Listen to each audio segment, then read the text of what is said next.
दोस्तों, एक महिला डॉक्टर शाम को अपनी ड्यूटी खत्म होने के बाद ही अपने ड्राइवर के साथ घर जा रही होती है, लेकिन रास्ते में एक व्यक्ति का एक्सीडेंट होने के कारण लोगों ने आक्रोश में आकर के चक्का जाम कर रखा था। तो डॉक्टर मैडम अपने ड्राइवर से कहती है कि गाड़ी दूसरे रास्ते की तरफ ले लो, नहीं तो जाम खुलने का हम इंतजार करेंगे तो सुबह हो जाएगी। वह ड्राइवर गाड़ी को दूसरे रास्ते घुमा लेता है, घर जाने लगती है मैडम। कुछ ही दूरी पर चले होते हैं, अभी फिर एक रेड सिग्नल आता है, गाड़ी फिर वहां पर आखिरकार ठप हो जाती है। तो मैडम अपनी बाएं तरफ देखती है, गाड़ी का कांच खोल करके तो एक समोसे की दुकान होती है। मैडम ने अपने ड्राइवर से कहा कि गाड़ी आप साइड में लगा लो, चलो अब हम लोग समोसे खा करके घर चलते हैं। ड्राइवर ने गाड़ी साइड पर लगाया, मैडम दुकान पर जाने लगती है, लेकिन समोसा बेचने वाले व्यक्ति को मैडम दूर से ही पहचान लेती है, और जो व्यक्ति समोसा बेच रहा होता वह भी मैडम को आखिरकार पहचान लेता है। इसलिए मैडम जब दुकान पर पहुंचती है तो वह व्यक्ति भी अपना मुंह दूसरी तरफ घुमा लेता है। तो मैडम कहती है उससे, क्या हुआ मिस्टर, मैं तुम्हारे पास ही आई हूं समोसा खाने के लिए।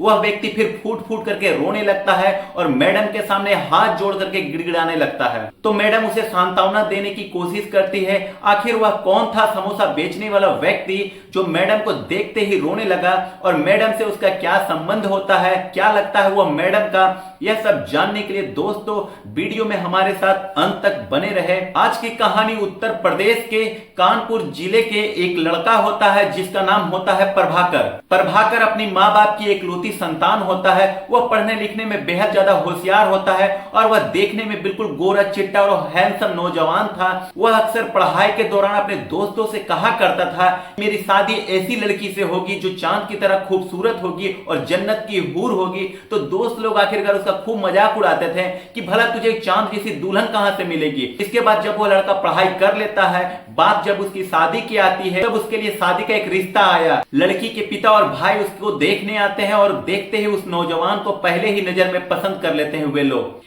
इसके बाद वे लड़के का फोटो ले जाकर के अपनी बेटी को दिखलाते हैं। उसकी बेटी भी देख करके चहक जाती है कि मुझे इतना ज्यादा सुंदर दूल्हा मिलने वाला है, जिसके बारे में उस लड़की ने कभी कल्पना भी नहीं किया था कि इतना सुंदर दूल्हा मुझे मिलेगा। वह लड़की के भी मन को भा गया, वह सपने बुनने लगती है उसके साथ शादी करने के लिए। और इधर से जब लड़की को देखने की बारी आती है तो प्रभाकर के पिता कहते हैं अपने बेटे से कि बेटा जाओ तुम देख आओ लड़की को कैसी है नहीं है। तो प्रभाकर ने कहा कि नहीं पिताजी, आप है तो आप ही जाइए, क्या आप मेरे लिए खराब थोड़ी ना देखेंगे, आप जो फैसला करेंगे वह हमारे जिंदगी के लिए बेहतर होगा।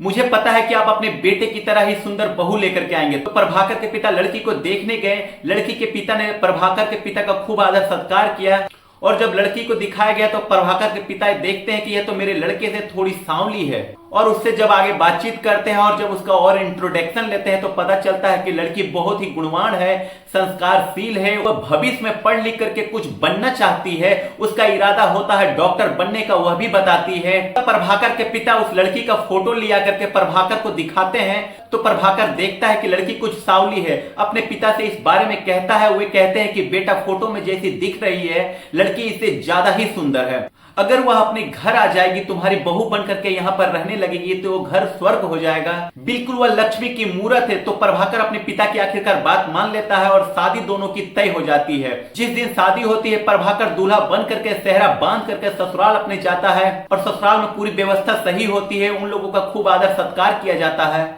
उसके बाद जब जयमाल पर जाने की बारी आती तो प्रभाकर के मन में वही बात याद आने लगती है, अगर लड़की काली होगी, सांवली होगी, तब फिर क्या होगा, मैं फिर अपने दोस्तों से क्या बताऊंगा जिसे मैं इतने दिन से कहते आया हूं, वह सब आखिरकार मेरा मजाक उड़ाएंगे। लड़की आती है थोड़ी देर में, लेकिन लड़की सांवली जरूर होती है, उसका मेकअप इतना बेहतरीन ढंग से किया गया था और लाइटों की चकाचौंध में कुछ स्पष्ट समझ में नहीं आया प्रभाकर को। वह लड़की भी उसे देखने में बेहद ठीक ठाक ही लगी। शादी आखिरकार दोनों की हो जाती है। उसके बाद जो लड़की होती है उसका नाम होता है दीपिका। दीपिका प्रभाकर की दुल्हन बनकर के अपने ससुराल आती है। 2 दिन तक वो सब कुछ ठीक ठाक रहता है, लेकिन फिर उसके बाद उसके चेहरे में बदलाव आ गया। जो मेकअप किया गया था वह सब कुछ हट जाता है, अब उसका असली चेहरा नजर आने लग जाता है। तो प्रभाकर का मन उससे बिचकने लग जाता है वह सोचता है कि मैं भी धोखा खा गया, अब क्या होगा। फिर वह 1 महीने तक लड़की रहती है ससुराल में, अपने प्रभाकर उसके साथ रहता है, लेकिन वह अब सोच लेता है कि लड़की जब दोबारा जाएगी अपनी मायके तो इसे वापस लेकर के नहीं आना है। और ऐसा ही होता है, लड़की जब दोबारा जाती है 6 महीना बीत जाता है, प्रभाकर की तरफ से ना तो किसी ने उसे फोन किया, ना तो कोई हाल चाल लेने गया।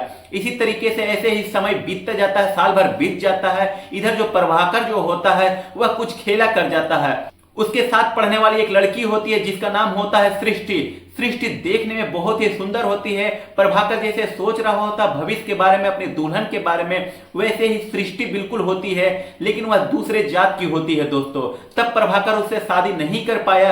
वह अपने पिता का मान सम्मान जो होता है वह रखता है और समाज का डर होता है उसे, इसलिए वह सृष्टि से शादी नहीं कर पाता है। लेकिन अब जब वह सोच लेता है कि दीपिका को यहाँ ससुराल नहीं लाना है, इसके बाद वह सृष्टि के पास जाकर के शादी का प्रपोजल रख देता है। हालांकि सृष्टि भी प्रभाकर को बहुत ही ज्यादा चाहती थी पहले से ही, लेकिन उसने भी प्रभाकर को प्रस्ताव दिया था शादी के लिए, लेकिन प्रभाकर समाज और घर वालों की इज्जत के चलते सृष्टि को मना कर देता है। लेकिन अब होता है कि प्रभाकर ही जाकर के सृष्टि के पास शादी का दोबारा से प्रपोजल रखता है और फिर उसके आगे गिड़गिड़ाने लगा और कहने लगा कि मैं दीपिका को छोड़ दिया हूं, अब हमेशा हमेशा के साथ तुम्हारे साथ मैं रहना चाहता हूं। तो सृष्टि प्रभाकर की बात मान लेती है और फिर दोनों ही जाकर के कोर्ट में शादी कर लेते हैं। लेकिन प्रभाकर वहां जाकर के अपनी पहली शादी की बात नहीं बताता है।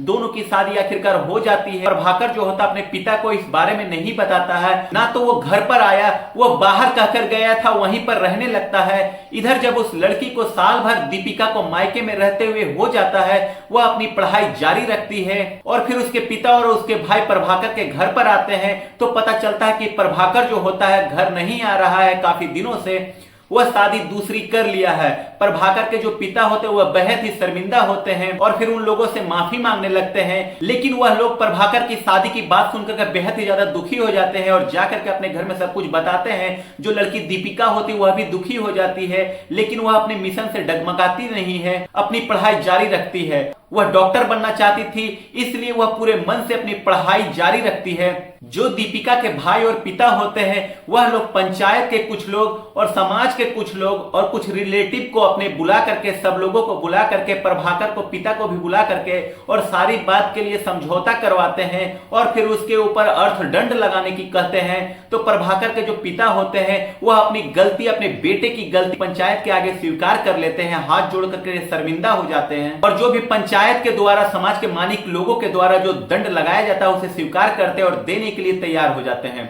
प्रभाकर ने दीपिका को छोड़ दिया और सृष्टि के साथ मजे में रहने लगता है। अब वह घर भी नहीं आता था, अपने पिता और समाज से भी डरता था, घर जाऊंगा तो क्या मुंह दिखाऊंगा, इसलिए वह बाहर ही सृष्टि के साथ रहने लग जाता है और फिर वहीं रह करके अपना काम धंधा करने लगता है। इस साल ही बीता था तभी जो सृष्टि के ऊपर प्रभाकर अपनी जान छिड़कता था और सृष्टि भी जो होती है हमेशा प्रभाकर के ऊपर फिदा रहती थी। जब दोनों साथ साथ रहते, साल भर बीत जाता है तो दोनों में फिर अनबन की शुरुआत होने लगती है। अब जब साल भर प्रभाकर के साथ रहते हुए हो जाता है सृष्टि को, तब प्रभाकर को सृष्टि का असली चेहरा जो होता है नजर आने लग जाता है। एक दिन प्रभाकर देखता है कि सृष्टि किसी से फोन पर बात कर रही है। प्रभाकर जब उससे पूछता है तो वह उल्टे ही उसे जवाब देती है और कहती है कि मैं अपनी सहेली से बात कर रही हूं, लेकिन यह जो बात होती है प्रभाकर को हजम नहीं होती है। अब जो सृष्टि पहले भोली भाली बनती थी, प्रभाकर के लिए ये सर्वस्व न्यौछावर करने के लिए तैयार रहती थी, अब जब शादी हो जाती है तो वह अब दूसरे लोगों के बीच में संपर्क में रहने लग जाती है। जो उसके और भी लड़के होते हैं उनसे उसकी और भी बातचीत होने लग जाती है। जब प्रभाकर ने देखा तो वह बहाना करने लगती है। लेकिन दोस्त, तो कहा जाता है कि सच्चाई कितने दिन तक छिपाए से छिप सकती है, एक न एक दिन तो सब लोगों को पता चल ही जाएगी। एक दिन प्रभाकर सृष्टि को बात करते हुए फोन पर पकड़ लेता है और फिर उसके बाद सृष्टि से मारपीट करता है।